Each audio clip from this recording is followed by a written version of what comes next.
喂，你知唔知啊？原來依間學校咧係教啲學生點樣去安全吸毒㗎。What？ 安全吸毒？你又知唔知啊？而家喺你屋企附近可能有啲叫做安全嘅注射中心。What？ 你又知唔知啊？原來14歲嘅青少年吸咗毒，佢係有自由嘅意願去選擇戒毒定係繼續吸毒，而家長係冇權去理呢件事。你覺得荒唔荒謬啊？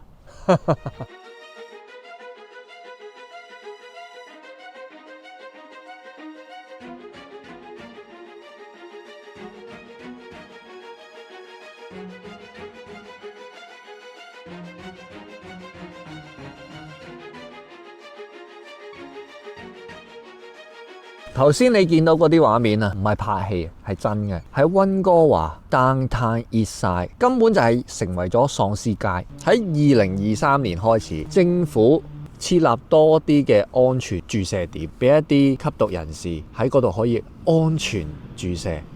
其實你有冇腦諗下，用下個腦諗下啦。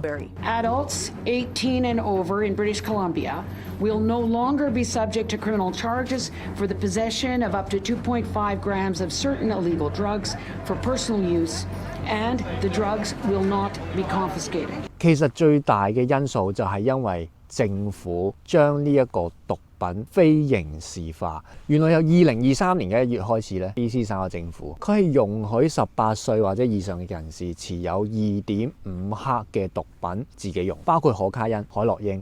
咁你明啦？你而家知道點解會搞成咁啦？用下你個腦啦。Has now passed Bill C-45, which will legalize and strictly regulate access to cannabis. Cannabis stores opened for business across much of Canada on Wednesday, as the sale and recreational use of marijuana is now legal. 你其實一開始將大麻合法化已經係一個非常非常錯誤，而且呢個錯誤係不能逆轉嘅。政府話可以俾你持有呢一啲嘅毒品，少量毒品供自用，而又提供安全注射中心。咁你諗下，政府要使幾多錢喺呢度？佢仲未計毒品測試啊，提供毒品或者係一啲醫療嘅用品俾一啲吸毒嘅人士或者想戒毒嘅人士，啲錢喺邊度嚟啊？咪就係你同我納稅人嘅錢咯。你知唔知而家我哋個情況係幾咁嚴峻呢？一個咁靚嘅地方，點解要搞成咁呢？即係而家學校咧係會教你咧，嗱，吸量咧少量毒品咧係冇問題嘅。吓？最緊要係用一支乾淨嘅針筒，咩料啊？即係而家係咁樣㗎。我唔記得喺 BC 省邊一個地方有一間醫院，佢係出面就已經有一個自動販賣機，就係提供。Let's go get a free crack pipe and cocaine smoking kit. The Conservative candidate for Nanaimo Lanceville, who recently lost her sister to a fatal overdose, posted this video to social media. 而最好笑係咧，政府話俾你聽點解要非刑事化呢？原來佢嘅原因就係話，第一，如果將佢非刑事化之後，佢哋呢班人咧就會容易啲揾到安全注射中心啦、醫療啦嗰樣嘢啦，肯去揾人幫助。第二，因為非刑事化咗之後，佢哋可以用一啲乾淨啲嘅針筒去注射，而且係可以監察到佢哋吸毒嘅情況，從而減低死亡率。第三，佢話警察可以專心去調查或者捉一啲更加嚴重嘅罪犯，而唔係去捉呢啲吸毒嘅人士。咩料啊？呢啲唔係反智啊，係弱智啊！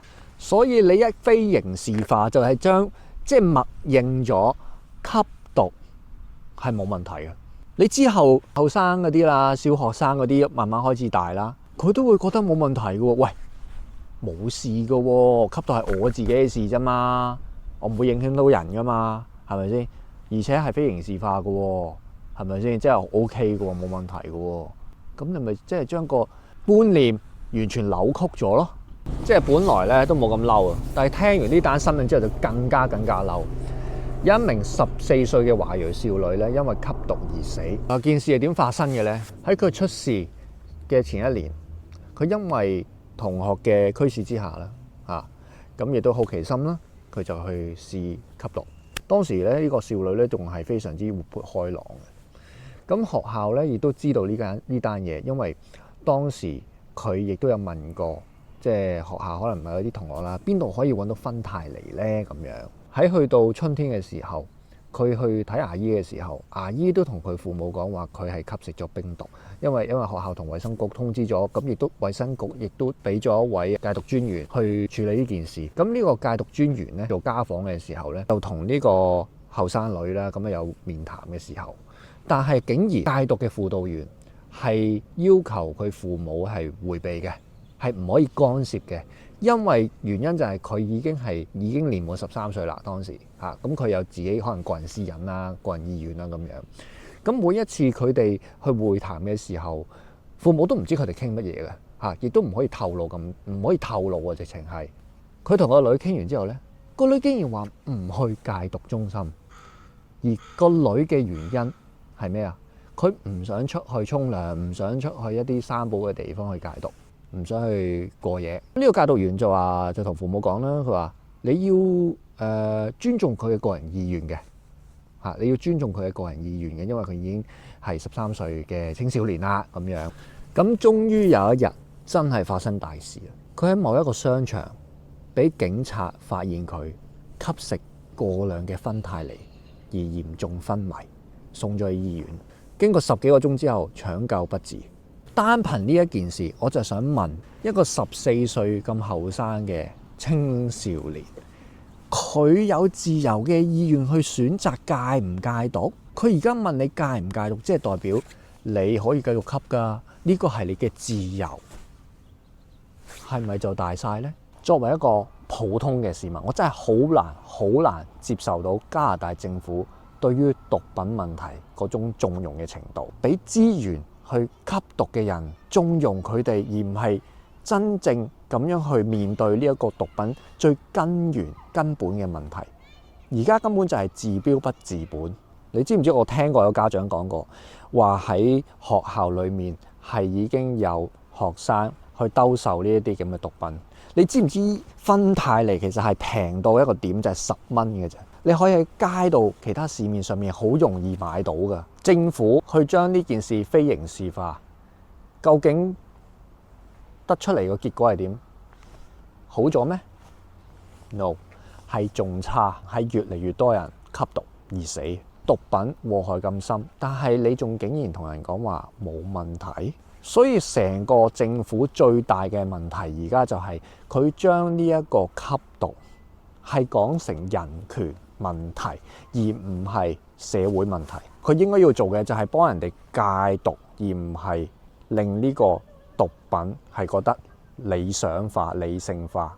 毒品係應該打擊，而唔係容許。政府係應該幫人哋戒毒，而唔係俾資源佢哋繼續吸毒。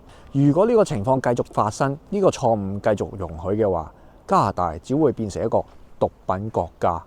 雖然而家個政策咁不堪，但係我哋作為家長，作為一個普通嘅市民，我哋好好地教我哋嘅下一代，話俾佢哋聽，毒品嘅禍害有幾深。政策會變，政局會變，但係我哋一定要堅持正確嘅價值觀，話俾我哋嘅小朋友聽，建設一個美好同埋安全嘅環境之下成長。